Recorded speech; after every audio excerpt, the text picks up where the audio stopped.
Hello guys, आपका मेरे channel smart study में स्वागत है।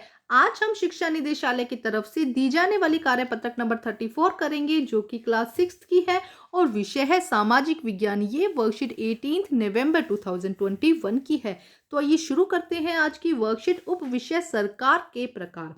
जैसा कि आपने पिछली वर्कशीट में पढ़ा था कि किसी भी देश में सभी लोग एक साथ मिलकर रह सकें, इसके लिए भी नियम बनाने होते हैं। इन नियमों को किसी भी देश का कानून कहा जाता है। तो देखो, जो नियम बनाए जाते हैं उन्हें क्या कहा जाता है? कानून कहा जाता है, जो अलग अलग देशों में अलग अलग तरीके से बनाए जाते हैं।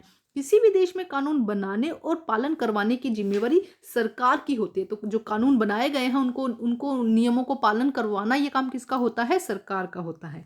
अब देखो आगे क्या कहा गया है आज की वर्कशीट में। जहां लोग मिलकर चुनावों के माध्यम से अपने प्रतिनिधि को चुनते हैं और चुने हुए प्रतिनिधि मिलकर सरकार बनाते हैं, ऐसी सरकार को लोकतांत्रिक सरकार कहते हैं। तो देखो क्या कहा जा रहा है कि पहले चुनाव होते हैं, चुनाव से प्रतिनिधि चुने जाते हैं और ये प्रतिनिधि सरकार को बनाते हैं। ऐसा जो सरकार का सिस्टम होता है उसे लोकतांत्रिक सरकार कहा जाता है। हमारे देश में कैसी सरकार है? लोकतांत्रिक सरकार है। इलेक्शंस होते हैं, इलेक्शन से हम अपने प्रतिनिधित्व को चुनते हैं और ये प्रतिनिधित्व आगे क्या करते हैं? सरकार को बनाते हैं।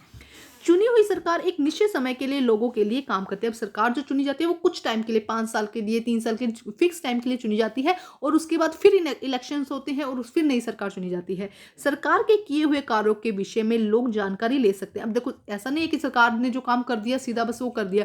सरकार ने जो काम किया है उससे रिलेटेड लोग उनसे क्वेश्चन पूछ सकते हैं, प्रश्न कर सकते हैं और जानकारी उनसे ले सकते हैं। भाई, ये काम आपने क्यों किया है, इसका क्या फायदा है और ये काम किस तरह से किया जाएगा, ये क्या है, एक तो इन्फॉर्मेशन ले सकते हैं और उससे प्रश्न भी कर सकते हैं।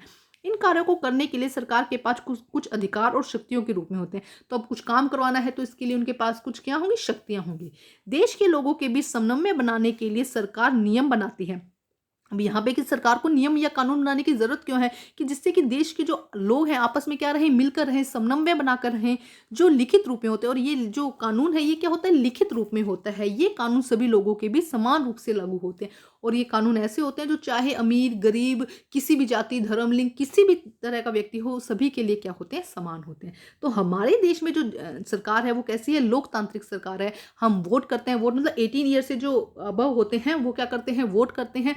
उनसे क्या होता है? रिप्रेजेंटेटिव चुना जाता है, प्रतिनिधित्व चुना जाता है और उस प्रतिनिधि क्या करता है? वो प्रतिनिधित्व आगे सरकार को बनाता है और हम अपने जो सरकार है उनसे क्वेश्चन कर सकते हैं और उनको क्या कर सकते हैं? उनसे मतलब ब्यौरा मांग सकते हैं भी इस काम में कितना खर्चा हुआ या ये सब बातें लोकतांत्रिक सरकार में हो सकती है। लेकिन दूसरे टाइप की सरकार होती है राजतंत्र, जहां पे क्या होता है? एक राजा होता है और उसी की क्या होती है? सरकार होती है। वो अपनी मर्जी से कुछ भी कर सकता है। देखो यहाँ पे दिया गया है राजा।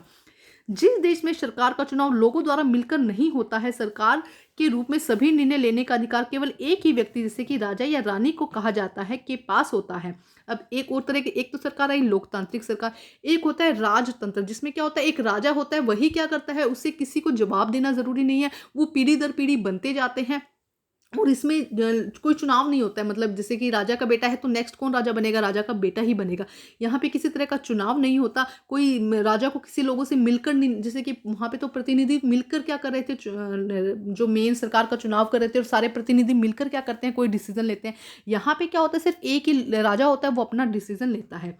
राजा रानी अगले राजा रानी का चुनाव अपने पुत्र या पुत्री में से या अपनी मर्जी से किसी व्यक्ति को कर सकते हैं। अब राजा अपना जैसे एक राजा बूढ़ा हो गया है तो वो अगले के लिए अपनी बच्चों को, चाहे लड़का हो चाहे लड़की हो, उसका चुनाव कर सकता है या अगर वो चाहे किसी और व्यक्ति को भी एज ए राजा चुन सकता है।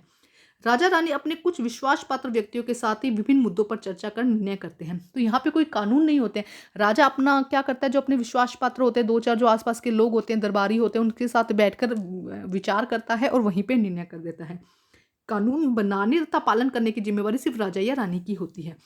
राजा या रानी द्वारा लिए गए निर्णयों तथा किए गए कार्यों के विषय में लोग जानना है तो जानकारी प्राप्त कर सकते हैं, न ही प्रश्न कर सकते हैं। अब यहाँ पे क्या है? राजा ने बोल दिया भी कल से ये चीज होनी है, तो जो प्रजा है वहां की वो उससे रिलेटेड कोई क्वेश्चन नहीं पूछ सकती, क्योंकि राजा ही वहां पे महान होता है, उच्च कोटि का होता है। जो राजा ने बोल दिया सबको मानना होता है। तो ना तो लोग जो है उस रिलेटेड क्वेश्चन पूछ सकते हैं, ना ही वहां से क्या कर सकते हैं? कोई जानकारी ले सकते हैं। ऐसे देश के सरकार को हम राजतंत्र कहते हैं। ऐसा जहाँ पे शासन होता है उसे हम क्या कहते हैं? राजतंत्र कहते हैं।